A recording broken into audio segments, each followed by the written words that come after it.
Pendant toute une période de ma vie, je m'entraînais à courir 5 fois par semaine. Pour te remettre un peu de contexte, une copine m'a proposé de nous inscrire à un semi-marathon et donc j'étais hyper focus sur l'entraînement. Je ratais absolument aucune course. À côté de ça, j'avais réfléchi aussi à mon alimentation et donc je pensais manger sainement et faire tout ce qu'il fallait pour réussir à perdre du poids. Et pourtant, au fur et à mesure des mois, je me suis rendu compte que mon corps changeait, mais en fait dans la mauvaise direction. J'avais mon corps qui était hyper gonflé, j'étais assez fatiguée, j'avais aussi tout le temps faim, et la balance ne descendait plus, voire même elle commençait à prendre la courbe inverse. À l'époque, ma seule réflexion a été de me dire que je n'en faisais peut-être pas encore suffisamment assez. Donc j'ai rajouté à mes entraînements de course des renforcements musculaires. Je suis Flavie Stevens, naturopathe spécialisée dans le métabolisme féminin depuis plus de 6 ans, et dans cette vidéo, je vais t'expliquer pourquoi ce que j'ai vécu et ma réaction était clairement l'erreur à ne pas faire. Je vais t'expliquer pourquoi faire toujours plus de sport n'est pas forcément la bonne stratégie en tant que femme lorsqu'on souhaite relancer notre métabolisme. Je vais aussi te démontrer pourquoi lorsqu'on est déjà stressé, qu'on a déjà beaucoup de choses à gérer, cela peut carrément produire l'effet inverse que celui escompté. Et surtout, je vais te montrer comment au final trouver un fonctionnement qui soit adapté à toi et à ta situation actuelle. Aujourd'hui, tu l'as compris, on va déconstruire un énorme mythe qui est celui de manger moins, bouger plus. Et au final, c'est logique, c'est ce qu'on nous répète depuis maintenant des années et sur le papier, ça a l'air assez logique. Forcément, si tu dépenses plus de calories que ce que tu n'en consommes, la balance calorique est en la faveur de la perte de poids. Et pourtant, malheureusement, le corps humain n'est pas une machine et une science tout à fait exacte. Notre métabolisme, il est fait pour assurer notre survie. Et donc forcément, c'est un fonctionnement qui va constamment s'adapter en fonction de ce qu'on vit. Et le problème, c'est que malheureusement, notamment en tant que femme, on est dans une société où on cumule énormément de choses. Le travail, la gestion familiale et des enfants, du stress chronique, parfois une alimentation insuffisante, des nuits écourtées, un système hormonal parfois aussi déjà fragilisé. Et forcément, quand ces différents facteurs s'ajoutent 5 séances de sport intensif par semaine, notre corps en arrive à ne plus faire la différence entre une réunion stressante, des enfants qui pleurent, une nuit écourtée ou une séance de cardio. Pour lui, tout ça n'est alors que stress supplémentaire qui s'accumule. Et forcément, lorsque le stress devient chronique, le corps s'adapte. Je reviens du coup sur mon histoire personnelle. J'ai pas l'habitude de partager ce qui me touche personnellement, mais je pense que c'est assez parlant et que ça peut aussi, toi, t'éclairer. Lorsque du coup j'ai commencé ma préparation marathon avec ma copine dans le but de réussir la course, j'étais absolument persuadée d'être en parfaite santé. Je faisais énormément de sport, je veillais vraiment à avoir une alimentation qui soit bien carrée. Je refusais aussi toutes les sorties et les consommations d'alcool dans le but vraiment de prendre soin de mon corps pour réussir cette course. Mais en réalité, avec un peu de recul, je me suis rendu compte que j'étais juste dans une phase d'épuisement. Pourtant, il y avait des signes qui m'alertaient et qui me le disaient. J'avais froid rapidement, surtout au niveau des extrémités. Je récupérais très mal, donc je tirais aussi des crampes musculaires sur du long terme. Ça m'empêchait pas pourtant de continuer à aller m'entraîner. J'étais constamment fatiguée et j'avais tout le temps faim. Et malgré tout ce sport et toutes ces restrictions, j'obtenais pas les résultats que je voulais au niveau de mon corps. Parce que j'avais beau me dire que c'était pas l'objectif et que c'était d'abord le défi sportif, j'espérais quand même qu'en mettant tout ça en place, il y ait des changements qui soient visibles. Comme je te le dis, maintenant avec le recul, je comprends ce qui s'est passé. Mon corps à ce moment-là n'avait pas suffisamment de ressources nécessaires pour pouvoir continuer à progresser. Que du contraire, il a vécu tout ça comme une restriction et un stress physiologique qui fait que le peu que je lui apportais, il le gardait en réserve.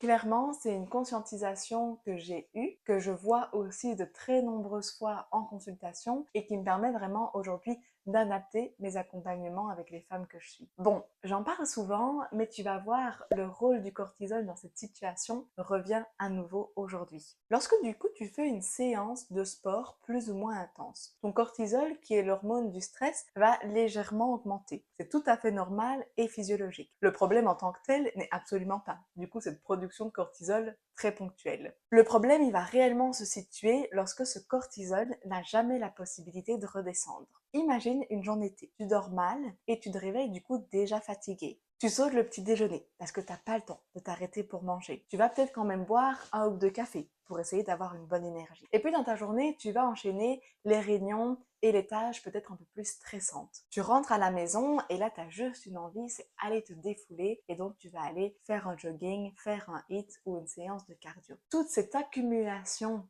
d'actions dans ta journée est vécue par ton organisme comme des stress. Alors à court terme, il va pouvoir gérer. Tu vas peut-être même avoir un effet au niveau de la perte de poids. Mais sur du moyen et long terme, il va être obligé de s'adapter pour pouvoir continuer à fonctionner malgré ce train de vie très intense. Tu vas donc avoir une production de cortisol chroniquement élevée. Et ceci peut avoir un énorme impact sur différents fonctionnements de ton corps. Tu peux avoir un sommeil plus compliqué, autant au niveau de l'endormissement qu'avec des réveils nocturnes. Tu peux avoir une augmentation de ta sensation de faim, avec aussi de nombreuses fringales dans le courant de la journée. Tu peux observer aussi une augmentation de la rétention d'eau, et donc avoir l'impression que ton corps gonfle d'un peu partout. Et puis tu peux observer que ta perte de poids est bloquée avec un stockage qui va se mettre surtout au niveau abdominal. Chez certaines femmes, lorsque le cortisol est trop élevé pendant trop longtemps, il peut aussi avoir un impact directement sur l'activation des hormones thyroïdiennes et l'équilibre des hormones œstrogène, progestérone, donc impacter aussi le cycle menstruel. Donc je me répète, mais encore une fois, c'est pas tant la pratique sportive qui est un problème, mais c'est l'environnement dans lequel le sport est pratiqué et l'accumulation de stress qui peut venir bloquer la récupération. Alors, est-ce que mon discours ici est de se dire qu'il faut arrêter le sport? Évidemment, pas du tout. Le mouvement est absolument essentiel et c'est justement un des leviers qui va être intéressant d'aller actionner pour dynamiser le métabolisme. Mais c'est indispensable de le faire intelligemment et de trouver le bon mouvement qui va être adapté à toi dans cette phase de ta vie actuelle. La première chose que j'ai envie de te partager, c'est la marche. Ça semble tout bête et pourtant elle est clairement sous-estimée. La marche a un réel impact sur la gestion de la glycémie et de l'insuline. Si aujourd'hui ce sujet t'intéresse, j'en ai fait une vidéo complète que tu peux retrouver et que je t'invite à aller visionner. La marche va aussi aider la digestion, apaiser le stress et favoriser la récupération. Donc elle permet vraiment d'avoir une mise en mouvement douce et d'équilibrer en fait tous les systèmes de l'organisme. À côté de ça, j'ai envie de te parler de la musculation qui va nous permettre d'avoir une création de nouveaux tissus musculaires sans venir de façon trop intensive taper au niveau du cardio et donc risquer la production